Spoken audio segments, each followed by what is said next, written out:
गोपीजन वल्लभ गिरिवरधारी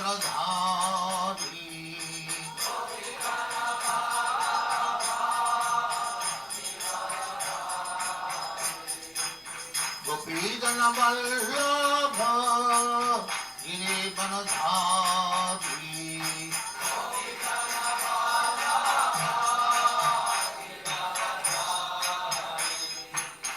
यशोदानंदन ब्रजजन रंजन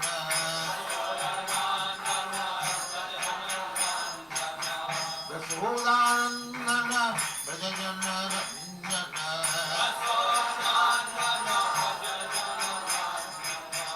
यमुना तीर वनचारी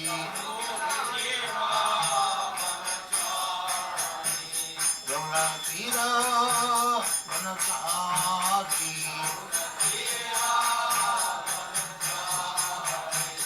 जय राधा माधव कुंज बिहारी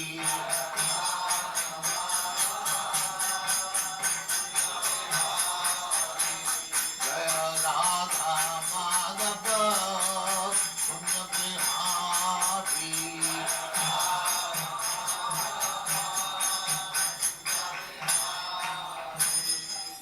जय हो।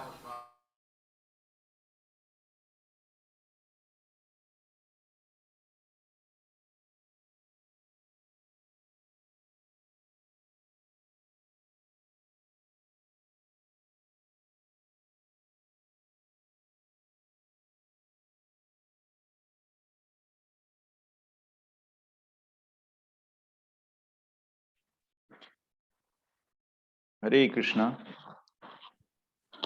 ओम नमो हरे कृष्णा प्रभु जी। हरे कृष्णा हरे कृष्ण प्रभु जी।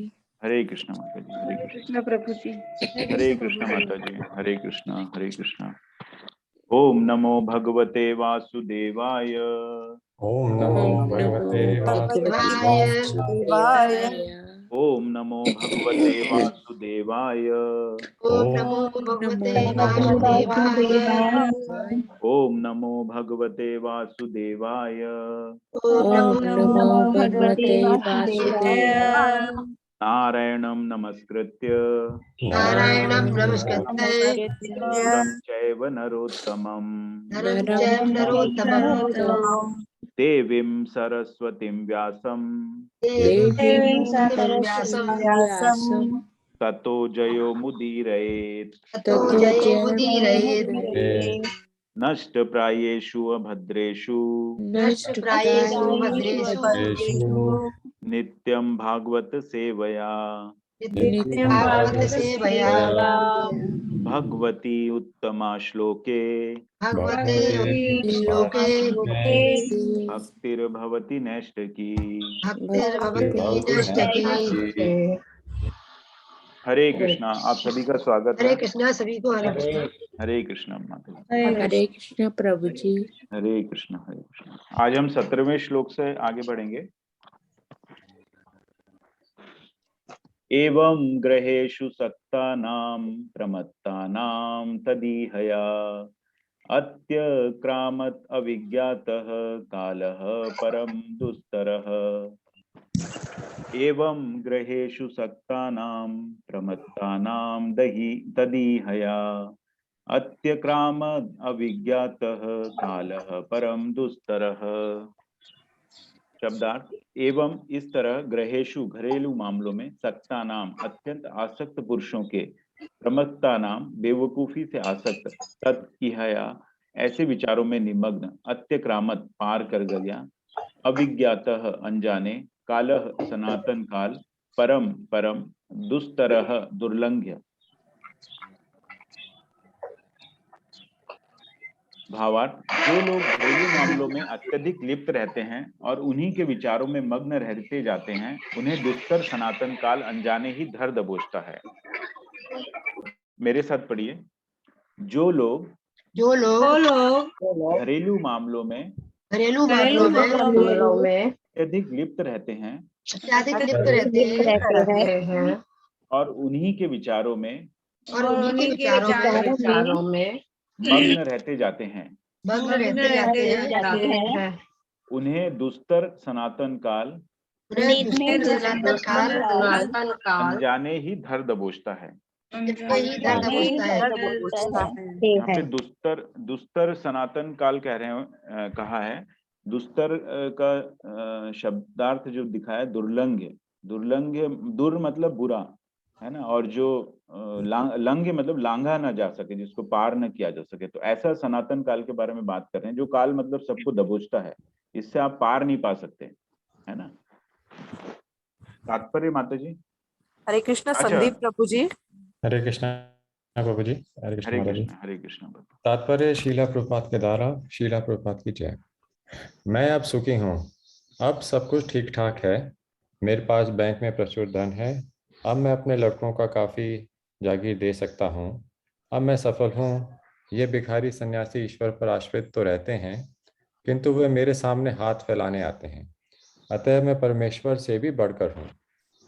ये कुछ विचार हैं जो उन प्रमत्त आसक्त गृहस्थों के मन में उड़मते घुमड़ते रहते हैं, जो शाश्वत काल के प्रति अंधे रहते हैं।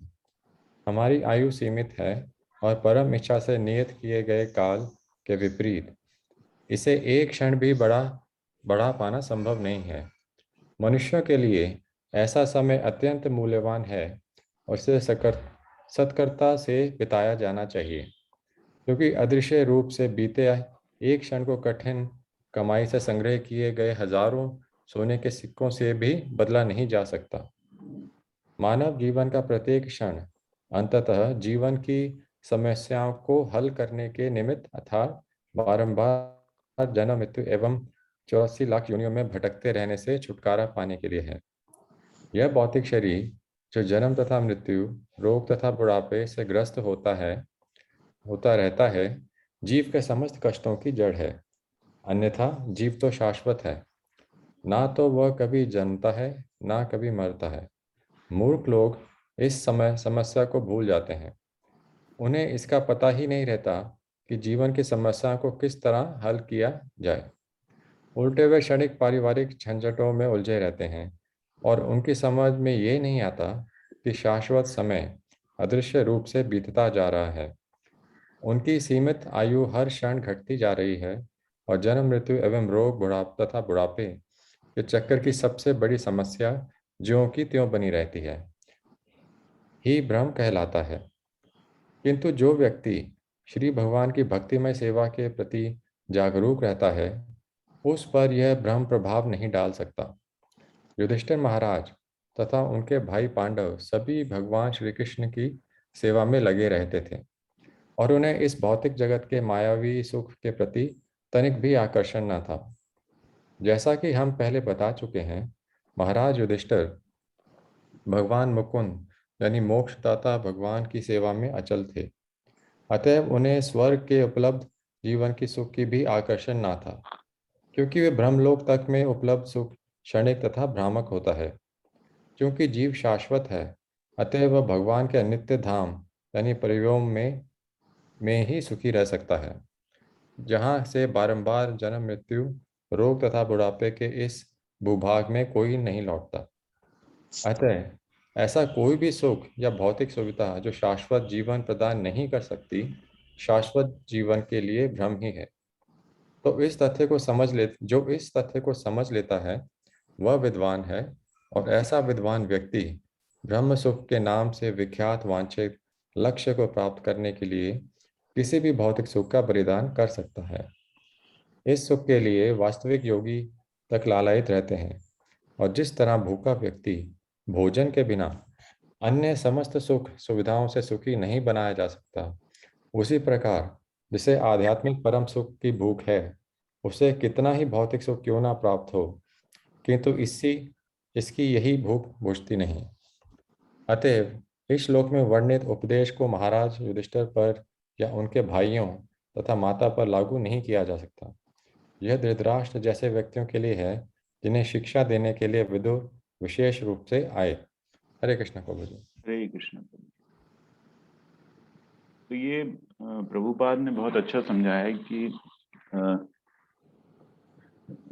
जो मनुष्य है वो मतलब ये जो बताया कि मेरे पास ये है, मेरे पास वो है, मेरे बच्चे यहाँ जा रहे हैं, मेरे बच्चे वो कर रहे हैं, तो ये सब जो है मतलब अपने आप को परमेश्वर समझने लगता है इंसान।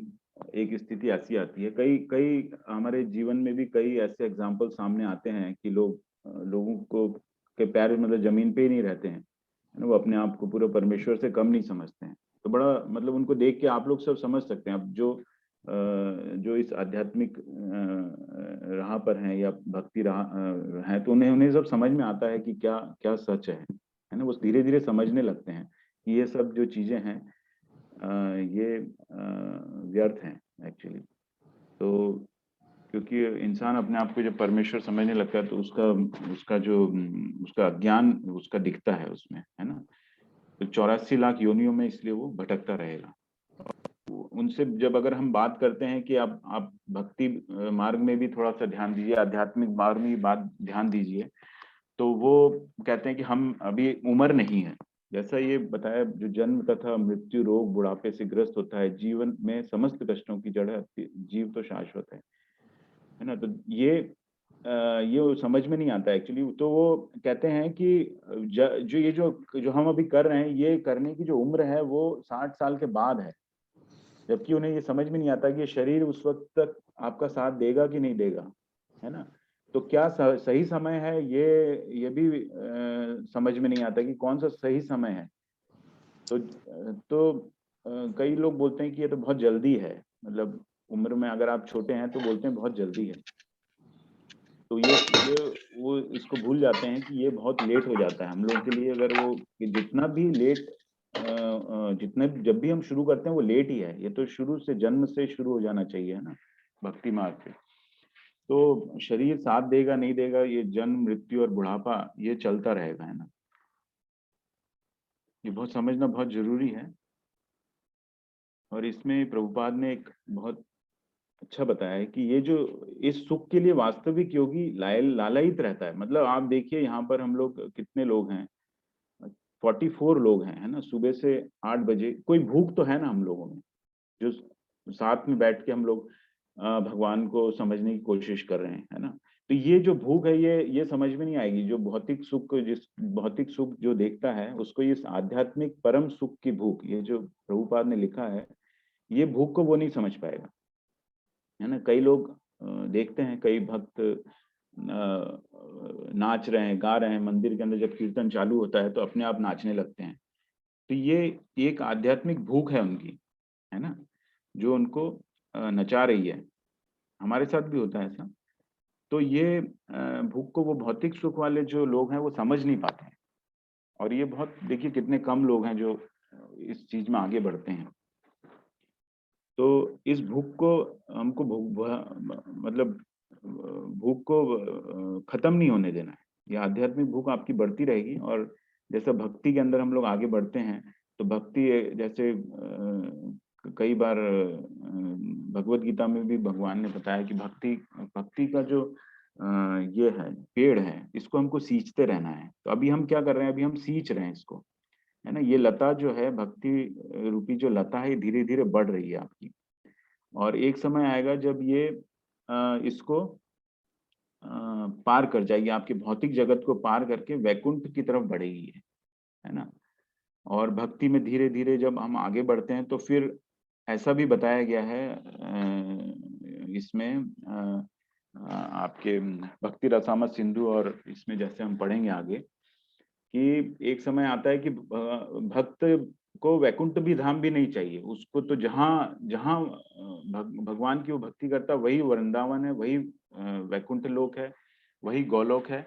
और वो चाहता है कि मुझे सिर्फ आपके चरणों में जगह मिल जाए, है ना। वो यहाँ पड़ा रहेगा, भौतिक जगत में ही पड़ा रहेगा, वही उसके लिए वैकुंठ। ये स्थिति आ जाती है भक्ति के अंदर, है ना। तो इस सुख को हमको खत्म नहीं होने देना, इस आध्यात्मिक भूख को आप। और इसका सबसे सही तरीका जो आप कर रहे हैं कि आज जैसे 44 लोग इकट्ठे हुए हैं, ये किस लिए इकट्ठे हुए? ये एक एसोसिएशन है, डिवोटीज का एसोसिएशन है ये, है ना, भक्तों का संघ है जो मिल के हम लोग भगवान के बारे में चर्चा कर रहे हैं। तो ये इसको खत्म मत होने दीजिए। और यही आपके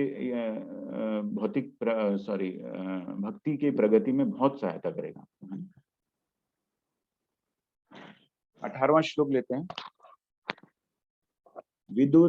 विदुरस्तद अभिप्रेत्य धृतराष्ट्रम अभाषत राजन निर्गम्यतां शीघ्रं पश्येदं भयमागतम्। विदुरस्तद अभिप्रेत्य धृतराष्ट्रम अभाषत।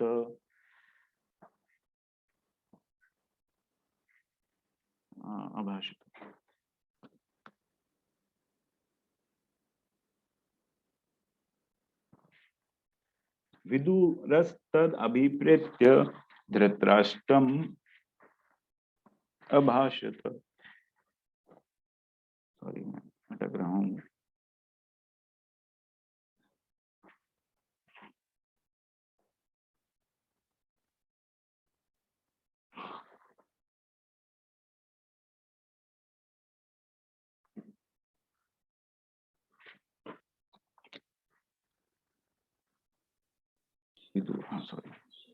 विदुरस्तद अभिप्रेत्य धृतराष्ट्रम अभाषत राजन निर्गम्यतां शीघ्रं पश्येदं भयमागतम्।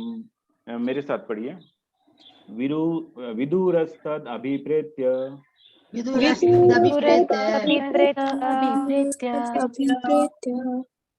राष्ट्रम अभाषत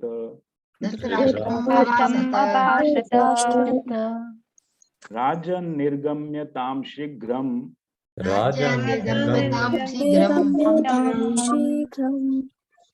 पश्येदं भयम् आगतम्।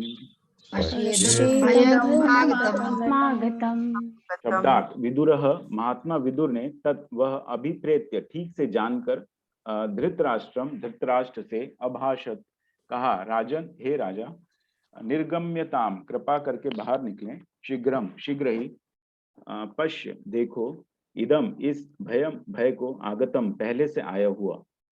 महात्मा विदुर यह सब जानते थे, अतएव उन्होंने धृतराष्ट्र को संबोधित करते हुए कहा, हे राजन, कृपा करके यहाँ से शीघ्र ही बाहर निकल चलिए, विलंब न कीजिए, जरा देखें तो भय ने किस प्रकार आपको वशीभूत कर रखा है। तो विदुर अब धृतराष्ट्र को समझाना शुरू कर दिए हैं, है ना। उनका लक्ष्य है कि धृतराष्ट्र जो है वो उन्होंने घर छोड़ने के लिए, गृह त्याग के लिए उनको तैयार कर रहे हैं वो। और वो देखिए अब उनकी स्थिति कि वो पांडवों के घर में रह रहे हैं, जिनके लिए उन्होंने हमेशा से बुरा चाहा है ना। तो वो किस तरह से उनको समझाएंगे, बताएंगे। मेरे साथ पढ़िएगा। महात्मा विदुर यह सब जानते थे, अतएव उन्होंने धृतराष्ट्र को संबोधित करते हुए कहा, हे राजन, कृपा करके यहाँ से शीघ्र ही बाहर निकल चलिए,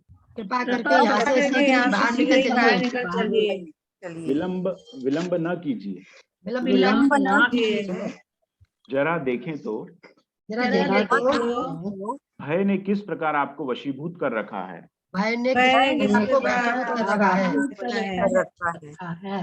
तात्पर्य माता जी। हरे कृष्णा सुमन माता जी। हरे कृष्णा प्रभु जी। हरे कृष्णा माता जी। तात्पर्य शील प्रभुपाद जी की जय। शील प्रभुपाद जी के द्वारा क्रूर काल को किसी की परवाह नहीं रहती, चाहे वह धृतराष्ट्र हो या महाराज युधिष्ठिर ही क्यों न हो। अतः बूढ़े धृतराष्ट्र को जो आध्यात्मिक उपदेश दिया गया वह उनसे कम आयु वाले महाराज युधिष्ठिर पर भी लागू होता था। एक तरह से राजमहल का प्रत्येक व्यक्ति राजा तथा उनके भाइयों एवं माता सहित विदुर के भाषणों को ध्यान से सुन रहा था, किंतु विदुर को ज्ञात था कि उनके उपदेश विशेषकर धृतराष्ट्र के ही निमित्त है, क्योंकि वे अत्यधिक भौतिकवादी थे। राजन शब्द से धृतराष्ट्र को विशेष रूप से संबोधित किया गया है। धृतराष्ट्र अपने पिता के सबसे बड़े पुत्र थे, अतएव नियमों के अनुसार उन्हें हस्तिनापुर के सिंहासन पर आरूढ़ होना था, किंतु जन्मांध होने के कारण वे अपने न्यायोचित अधिकार से अयोग्य मान दिए गए थे। वे इस शोकावस्था को भूल नहीं पाए, किंतु अपने छोटे भाई पांडु की मृत्यु के बाद यह निराशा कुछ कम हो गई। उनके छोटे भाई अपने पीछे कुछ अल्प वयस्क पुत्र छोड़ गए थे, अतः धृतराष्ट्र उनके स्वाभाविक अभिभावक बन चुके थे, किंतु उनकी हार्दिक अभिलाषा ये थी कि वे असली राजा बने और अपना राज्य दुर्योधन आदि अपने पुत्रों को हस्तांतरित कर दें। इन राजसी महत्वाकांक्षाओं को लेकर धृतराष्ट्र राजा बनना चाह रहे थे। अतः वे अपने साले शकुनी की सलाह से सभी प्रकार के षड्यंत्र रच रहे थे, किंतु भगवान की इच्छा से सारी योजनाएं असफल रहीं।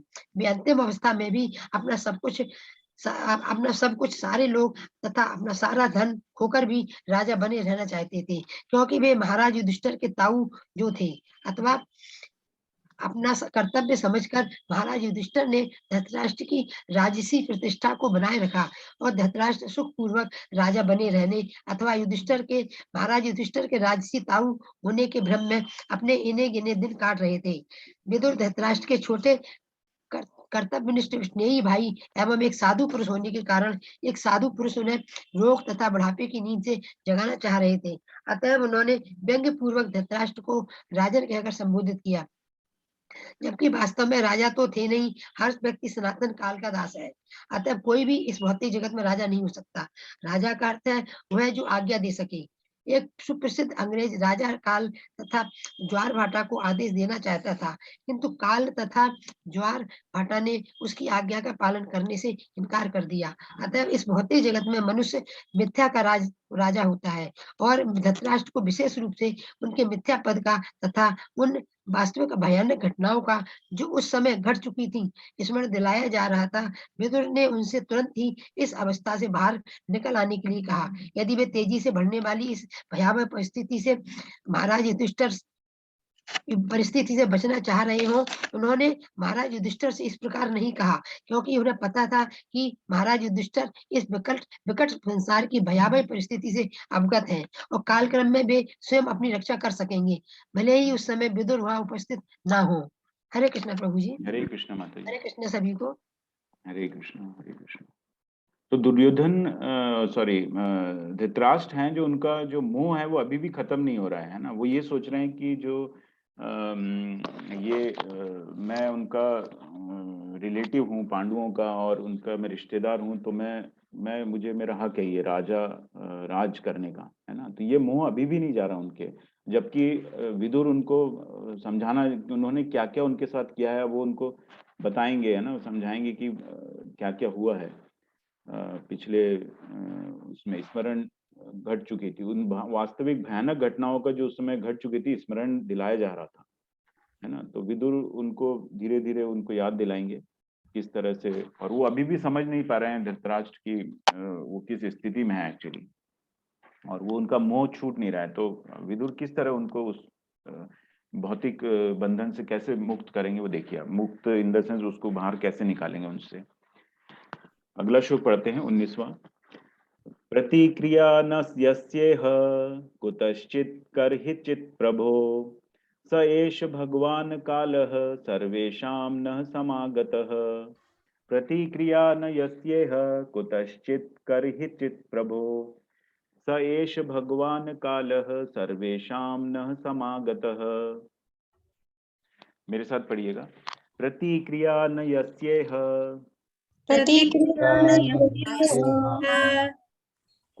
कुतश्चित् कर्हिचित् प्रभो स एष भगवान् कालः सर्वेषां नः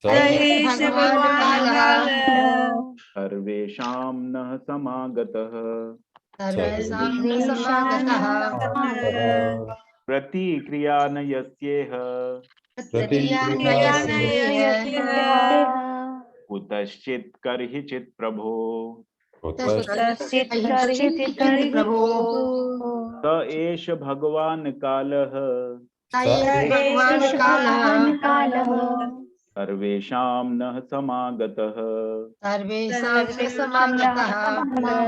शब्दार्थ प्रतिक्रिया उपचार न नहीं है, यस्य जिसका, इस भौतिक संसार में, कुतश्चित किस प्रकार से भी, करहिचित या किसी के द्वारा, प्रभो हे स्वामी, सह वह, एषः निश्चित रूप से, भगवान कालः शाश्वत काल, सर्वेषाम सबों का, नह हम सबका, समागतः आया हुआ। भावार्थ, इस भौतिक संसार में कोई भी व्यक्ति इस भयावह स्थिति का निराकरण नहीं कर सकता। हे स्वामी, शाश्वत काल के रूप में पूर्ण पुरुषोत्तम भगवान हम सबों के पास आ पहुंचे हैं। तात्पर्य माता जी। आवाज पढ़ेंगे हम लोग। हाँ सॉरी, मेरे साथ पढ़िएगा। इस भौतिक संसार में इस भौतिक संसार में कोई भी व्यक्ति कोई भी व्यक्ति इस भयावह स्थिति का इस भयावह स्थिति का निराकरण नहीं कर सकता। निराकरण नहीं कर सकता। हे स्वामी, हे स्वामी, शाश्वत काल के रूप में शाश्वत काल के रूप में पूर्ण पुरुषोत्तम भगवान पूर्ण पुरुषोत्तम भगवान हम सबों के पास आ पहुंचे हैं। हम सबों के पास आ पहुंचे हैं। हरे तात्पर्य माता जी। हरे हरे कृष्ण। वंदना माता जी।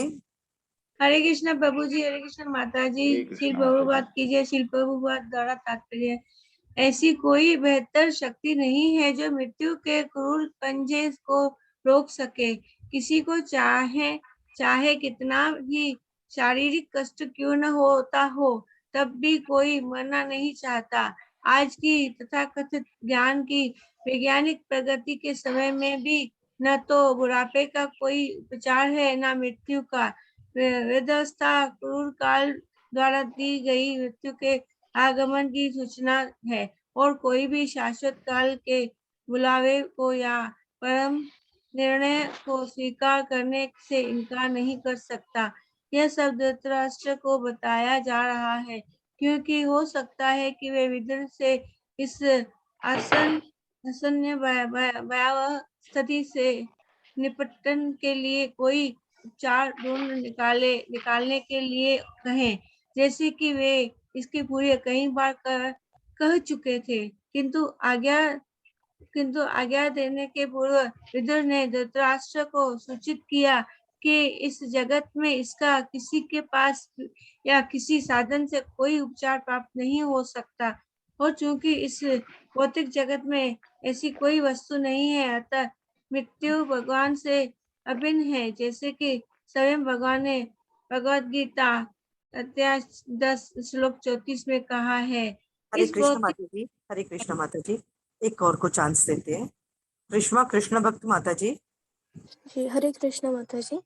तात्पर्य शील प्रभुपाद द्वारा शील प्रभुपाद की जय। इस भौतिक जगत में मृत्यु को ना तो किसी के द्वारा ना ही किसी साधन से रोका जा सकता है। हिरण्यकश्यपु अमर होना चाहता था और उसने उग्र तपस्या की थी, जिससे सारा संसार थरथरा रहा था, और ब्रह्मा स्वयं उसे ऐसी उग्र तपस्या से विरत कराने के लिए उसके पास गए थे। हिरण्यकश्यपु ने ब्रह्मा से यह वर मांगा कि वह अमर हो जाए, किंतु ब्रह्मा ने कहा कि वे स्वयं सर्वोच्च लोक में रहकर भी मृत्यु के अधीन है, अतः वे उसे अमरत्व का वरदान कैसे दे सकते हैं। अतः इस ब्रह्मांड के सर्वोच्च लोक में भी मृत्यु है। फिर अन्य लोगों के विषय में तो कहना ही क्या। जो गुणता में ब्रह्मा के आवास के ग्रह ब्रह्मलोक से कई निम्न कोटि के हैं, जहाँ कहीं भी सनातन काल का प्रभाव है, वहीं जन्म, रोग, बुढ़ापा तथा मृत्यु, इन कष्टों की श्रृंखला का अस्तित्व है, और ये सारे अपराजेय हैं। हरे कृष्ण। हरे कृष्ण। तो मृत्यु जो है वो सत्य है, बस है ना। तो यही चीज वो धृतराष्ट्र को बताना चाह रहे हैं कि इससे पार नहीं पा सकते। इसमें ये प्रभुपाद ने बड़ा अच्छा एग्जाम्पल दिया है कि हिरण्यकशिपु ने कठोर तपस्या की कि वो अमर हो जाए, लेकिन ब्रह्मा ने भी उनको मना कर दिया कि मैं भी इस काल से बाहर नहीं हूँ, है ना। तो ये सत्य समझना बहुत जरूरी है कि यही एक सत्य है। वो 20वां श्लोक पढ़ते हैं। ये न चैवाभिपन्नो यम प्राणेह प्रियतमैरपि जनः सद्यो वियुज्येत किम उत्तान्यैर्धनादिभिः। ये न चैवाभिपन्नो यम प्राणेह प्रियतमैरपि जनः सद्यो वियुज्येत किम उत्तान्यैर्धनादिभिः। मेरे साथ पढ़िएगा। ये न चैवाभिपन्नो यम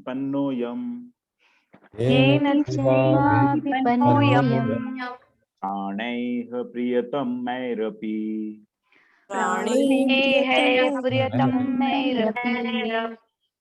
जनः सद्यो वियुज्येत जनः सद्युज्येत किं मुतान्यैर्धनादिभिः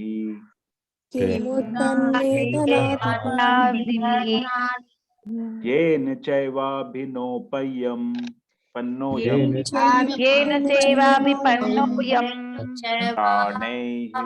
प्राणैः प्रियतमैरपि जनः सद्यो वियुज्येत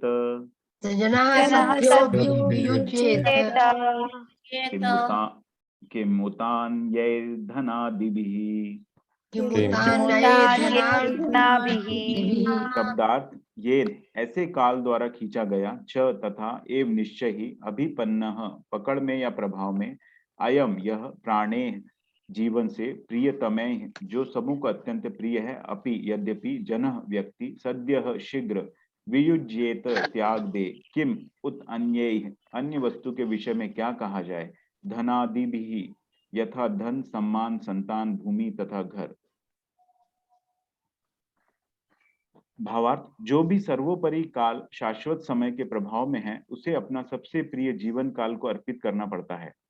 अन्य वस्तुओं यथा धन, सम्मान, संतान, भूमि तथा घर का तो कुछ कहना ही क्या है, कुछ कहना ही नहीं, है ना। तात्पर्य भावार्थ मेरे साथ पढ़िएगा। जो भी सर्वोपरि काल अर्थात शाश्वत समय के प्रभाव में है, उसे अपना सबसे प्रिय जीवन काल को अर्पित करना पड़ता है। अन्य वस्तुओं यथा धन, सम्मान, संतान, भूमि तथा घर का तो कुछ कहना ही क्या, कहना ही नहीं। जब जीवन काल को ही अर्पित करना पड़ रहा है तो बाकी सब चीजें तो व्यर्थ हैं। तात्पर्य माता जी। हरे कृष्ण। अलका माता जी। हरे कृष्ण सभी को। तात्पर्य श्रील प्रभुपाद जी के द्वारा। श्रील प्रभुपाद जी की जय। एक महान भारतीय वैज्ञानिक योजनाएं बनाने में व्यस्त रहता था। जब योजना आयोग की एक अत्यंत महत्वपूर्ण बैठक में भाग लेने जा रहा था, तब सहसा उसे अजय काल का बुलावा आ गया और उसे अपना जीवन, पत्नी, संतान, घर, भूमि, धन इत्यादि सभी कुछ त्यागना पड़ा। भारत में राजनीतिक उथल पुथल तथा पाकिस्तान एवं हिंदुस्तान में इसके विभाजन के समय अनेक धनी तथा प्रभावशाली भारतीयों को काल के वश में आकर अपना जीवन, संपत्ति तथा सम्मान सब कुछ समर्पित कर देना पड़ा। समस्त विश्व में, संपूर्ण ब्रह्मांड में इस प्रकार के सैकड़ों हजारों उदाहरण भरे पड़े हैं जो सभी काल के प्रभाव के कारण हैं। अतएव निष्कर्ष यह है कि ब्रह्मांड में कोई भी ऐसा शक्तिशाली जीव नहीं है जो काल के प्रभाव को जीत सके। अनेक कवियों ने काल के प्रभाव के विषय में विलाप करते हुए कुछ कविताएं लिखी हैं। काल के प्रभाव से ही ब्रह्मांडों में अनेक विनाश की घटनाएं होती रही हैं और कोई भी उन्हें किसी साधन से रोक नहीं पाया। यहाँ तक कि हमारे दैनिक जीवन में ऐसी अनेक बातें घटती रहती हैं जिनमें हमारा वश नहीं चलता और हमें उन्हें सहना पड़ता है। उनका कोई निवारक उपाय नहीं होता। यही काल का परिणाम है। हरे कृष्णा। हरे कृष्णा। यही काल का परिणाम है। अब देखिए, है ना, अभी हम लोग कोविड के 2-3 सीजन से निकल चुके हैं। हम ये इससे ज्यादा हमारा अनुभव और क्या हो सकता है कि मतलब काल किस तरह घेरता है ना, जो सोच भी नहीं सकता है। अभी रशिया और यूक्रेन में देख रहे हैं आप, जो बेचारे मतलब जो फैमिली सब डिस्टर्ब हो गई हैं, लोग मर रहे हैं, तो ये काल किस तरह से आता है ये पता ही नहीं चलता है ना। बाकी तो सब व्यर्थ है। अब जो वहाँ रह रहे थे सब सुखी थे, एकदम से वॉर डिक्लेयर हुआ और सब उनका अस्त व्यस्त हो गया। उनको पूरा जो है उनको शिफ्ट होना पड़ गया, है ना। बोलना भी पड़ता है ना, खुंतोरा में सुनाई। जी। तो ये सब जो है काल का परिणाम है। काल कब ग्रस्त करेगा, तो अब पूरा की पूरा उनकी प्रॉपर्टी, घर सब वहीं रह गया, है ना। उन्हें वो कहाँ जाके सेटल हो रहे हैं वो लोग, उस जगह से नए सिरे से अपनी जिंदगी बिताएंगे। तो ये ऐसे कई जो है हमारे सामने आते हैं जो पिछले पास्ट में भी हमने कई एग्जांपल्स हमने ऐसे देखे हैं, ऐसे कई उदाहरण देखे हैं जिससे ये है कि काल का कोई पार नहीं है ना। अगला श्लोक लेते हैं, 21वां श्लोक। पितृ भ्रातृ सुहृत पुत्रा हतास्ते विगतम वयम आत्मा च जरया ग्रस्तः परगेहम उपाससे। मेरे साथ पढ़िएगा। पितृ भ्रातृ सुहृत पुत्रा पितृ भ्रातृ सुहृदय पुत्राः हतास्ते विगतम वयम हतास्ते विगतं वयम् आत्मा च जरया ग्रस्तः आत्मा च जरया ग्रस्तः परगेहम उपाससे। परगेहम् उपासते। शब्दार्थ। पितृ पिता, भ्रात भाई, सुहृद शुभ चिंतक, पुत्राः पुत्र, हताः सारे के सारे मृत, ते आपके, विगतम निशेष, वयम आयु, आत्मा शरीर, च भी जरया वृद्धावस्था से, ग्रस्तः अभिभूत, परास्त, पर गेहम दूसरे के घर, उपास से जमे रहते हो। आपके पिता, भाई, शुभचिंतक तथा पुत्र सभी मर चुके हैं और दूर चले गए हैं। आपने स्वयं भी अपने जीवन का अधिकांश समय व्यतीत कर लिया है। अब आपके शरीर को बुढ़ापे ने आ दबोचा है और आप पराये घर में पड़े हुए हैं। अब आप देखिए विदुर कितने हार्श होते जा रहे हैं, है ना, कितने कठोर शब्दों में आप वो धीरे धीरे उनको समझाने की कोशिश कर रहे हैं धृतराष्ट्र को, है ना। मेरे साथ पढ़िएगा भावार्थ। आपके पिता, भाई, शुभ चिंतक तथा पुत्र सभी मर चुके हैं और दूर चले गए हैं। आपने स्वयं भी अपने जीवन का अधिकांश समय व्यतीत कर लिया है। अब आपके शरीर को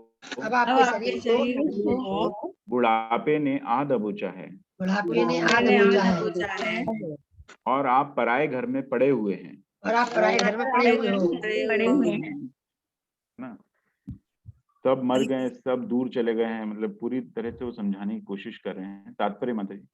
हरे कृष्ण। अति मोदक माता जी। हरे कृष्ण। तात्पर्य। श्रील प्रभुपाद के जय। श्रील प्रभुपाद के द्वारा राजा धृतराष्ट्र को क्रूर काल द्वारा वशीभूत उनकी गंभीर दशा का स्मरण कराया जा रहा है। उन्हें अपने विगत अनुभव के कारण अधिक बुद्धिमान हो जाना चाहिए था कि उनके जीवन में क्या घटित होने जा रहा है। उनके पिता विचित्रवीर्य बहुत पूर्व परलोक को सिधार चुके थे, जबकि तथा उनके छोटे भाई सभी छोटे छोटे बालक थे। ये तो भीष्मदेव की देख रेख तथा सहृदयता का परिणाम था कि वे सभी अच्छी पकड़ पल सके। फिर उनके भाई पांडु भी चल बसे। तत्पश्चात उनके 100 पुत्रों तथा सभी पौत्र अपने अन्य समस्त हितैषी सहित यथा भीष्मदेव, द्रोणाचार्य, कर्ण तथा अन्य बहुत से राजाओं तथा मित्रों सभी कुरुक्षेत्र के युद्ध में काम आ चुके थे। इस प्रकार उनके सभी परिजन तथा उनका समस्त धन नष्ट हो चुका था और अब वे अपने भतीजे की कृपा पर जीवित थे, जिसे उन्होंने सभी प्रकार की संकटों में डाला था। इन सभी विफलताओं के बावजूद वे सोच रहे थे कि वे अपना जीवन दीर्घकाल तक ऐसे ही चलाने रहेंगे। महाराज धृतराष्ट्र को महात्मा विदुर ये बता देना चाहते थे कि हर एक को अपने कर्म तथा भगवत कृपा द्वारा अपनी रक्षा करनी होती है। मनुष्य को श्रद्धा पूर्वक अपना कर्म करना चाहिए। फल तो परमेश्वर पर आश्रित है। जो व्यक्ति परमेश्वर आरक्षित नहीं है, उसकी रक्षा न कोई मित्र, न संतानी, न पिता, न भाई, न राज्य या अन्य कोई कर सकता है। अतएव मनुष्य को श्री भगवान के संरक्षण की खोज करनी चाहिए, क्योंकि ये मनुष्य जीवन इसी कार्यों के लिए मिला है। उन्हें उनकी गंभीर स्थिति की जानकारी निम्नलिखित शब्दों द्वारा और भी अधिक दी गई है। हरे कृष्ण। हरे कृष्ण माता जी। तो ये जो है भगवत कैसे इसकी रक्षा करनी है, भगवत कृपा की प्रभुपाद बता रहे हैं, धृतराष्ट्र को विदुर यह बता देना चाहते थे कि हर एक को अपने कर्म तथा भगवत कृपा द्वारा अपनी रक्षा करनी चाहिए। तो इसका सॉल्यूशन क्या है? कर्म और भगवत कृपा, है ना। अच्छे कर्म और भगवत कृपा बहुत जरूरी है कि किस तरह ये उसकी रक्षा कर सकते हैं। और काफी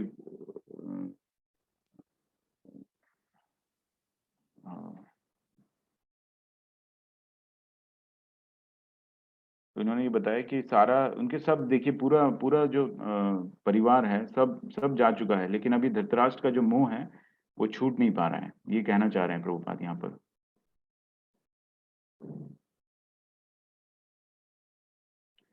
एक बहुत अभी वृंदावन यात्रा में एक बहुत ही सुंदर उन्होंने बताया था कि हम लोगों को मतलब हम लोगों की ये संख्या कम क्यों रहती है, मतलब इंडिया ये जो भागवतम है, भगवत गीता है, ये सब हमारे शास्त्र हैं, है ना, तो फिर भी हम लोग इंडियंस इसको समझ क्यों नहीं पाते हैं, है ना। तो वो उन्होंने बहुत अच्छा वो यूएस से थे जब हम लोगों का वृंदावन में शाम को जो प्रवचन होते थे तो उसमें वो आए थे। वो इस्कॉन वृंदावन के वाइस प्रेसिडेंट हैं वो। तो उन्होंने बड़ा अच्छा बताया था कि ये जब प्रभुपाद यूएस गए थे तो उन्होंने हिप्पियों को के साथ अपना इंटरेक्शन चालू किया था, अगर हम सभी को पता है वो। और जब वो उनको समझ में आ सकता है तो हमें क्यों नहीं आता है, ये उन्होंने कहा था कि आप इसमें ट्रस्ट रखिए, इन शास्त्रों में ट्रस्ट रखिए, और जब वो जिनकी ना भाषा है ना कल्चर है, जब वो ये समझ सकते हैं तो आप तो आराम से समझ सकते हैं, है ना। तो ये बहुत, मैं आपको एक भजन सुनवाता हूँ एक, जिससे आपको भक्ति के बारे में लगेगा।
जय वृषभानु सुंदरी जय पूर्णमासी जय अबीरा नगरी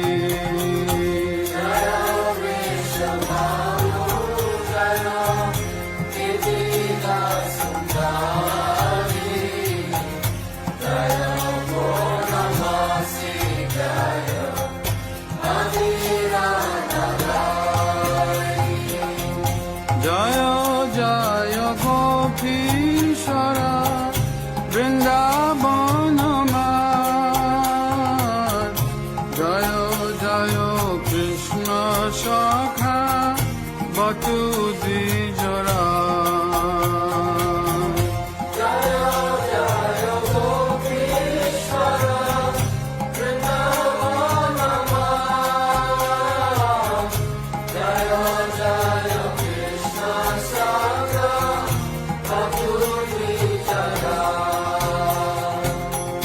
जय राम घथ जय रोहिणी नंदन जय जय वृंदावन बसी जत जान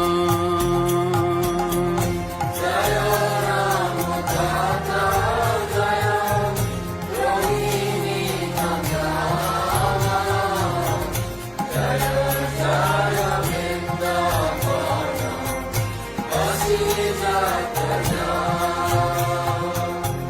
जय द्विज पत्नी जय नग खान्यगा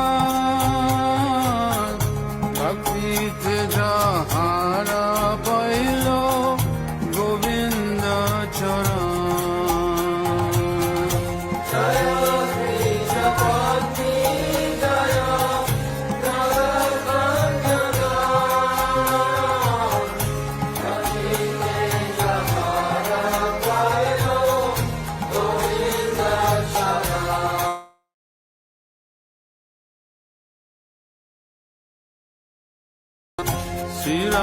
श्रीरासमंडल जय जय राधा श्याम जय जय रासलीला सर्वमनोरम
हरे कृष्णा। तो अभी हम लोग जो भी ओम अज्ञानतिमिरान्धस्य ज्ञानाञ्जनशलाकया चक्षुरुन्मीलितं येन तस्मै श्रीगुरुवे नमः। नमः ओं विष्णुपादाय कृष्णपृष्ठाय भूतले श्रीमते भक्तिवेदान्त स्वामिनिति नामिने। नमस्ते सरस्वती देवे गौरवाणी प्रचारिणे निर्विशेष शून्यवादी पाश्चात्य देशतारिणे। जयो श्री कृष्ण चैतन्य प्रभु नित्यानंद श्री अद्वैत गदाधर श्रीवासादि गौर भक्त वृंद। हरे कृष्ण कृष्ण कृष्ण हरे हरे, हरे राम राम राम हरे हरे। हरे कृष्णा।